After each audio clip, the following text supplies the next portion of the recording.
What is up, you guys? Today we're talking about Daredevil Yellow by Jeph, Loeb, and Tim Sale. Let's get into it. Now, the immediate thing I want to praise this on first is the character writing on this. This is such an emotional story and such a good character study of Daredevil and Matt Murdock as a character. I mean, this book is just written so well. You really feel all the pain that Matt is going through throughout this entire 6-issue run as he loses his father and he kind of goes on those early adventures and fights characters like the Owl and the Purple Man, and he starts this law firm with Foggy and meets Karen for the first time. This is very much a retelling of his origin. And the artwork on this is just amazing. Tim Sale did such a good job. It's so muted and gritty and dirty, and it's accented by all these shots with yellow here that you can see. It's very, very, very well drawn and very well made. In terms of plot, this isn't really a super story-heavy book, so I'm not going to recap it like I would with others. This is very much more of a character study and retelling of Daredevil's origin, and it's written just so beautifully. Like, yes, there are plot developments going on. You see sort of like a mini arc of Matt trying to bring his father's killers to justice, and there's this little other arc where he rescues Karen, just kind of spread throughout this 6-issue book. But this is so much more than just a Daredevil story. This is a Daredevil character study, and I think it should be read and viewed as such. As a result, this does kind of lack the traditional action sequences and intrigue we typically get in a more traditional Daredevil book, but I don't think this should be viewed in the same context as something like, Man Without Fear or anything like that. This is its own separate thing that kind of exists in its own little bubble that, again, I think should be viewed as such.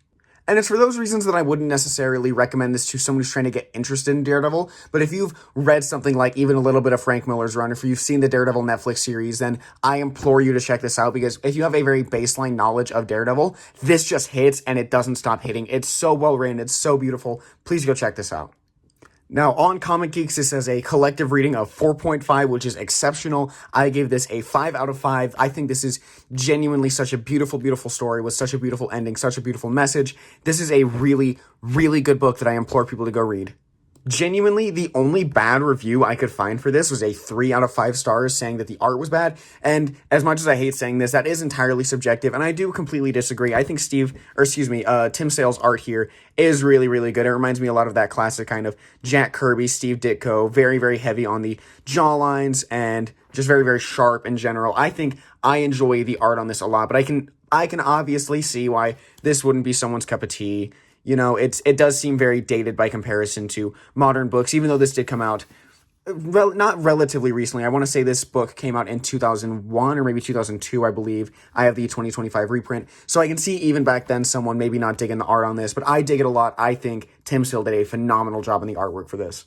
If I had to pick a favorite issue from this book, it's either going to be issue number 1, where Matt isn't even active as Daredevil yet. It's just sort of the events leading up to that, and it's him sort of interacting with what Matt doesn't know at the time, his final moments with his father. If not that, then I'm going to have to jump all the way to issue 6 for the finale, when Matt rescues Karen from the Purple Man here at the end. It's such an incredible series, and I'm leaning more towards issue 1, I think.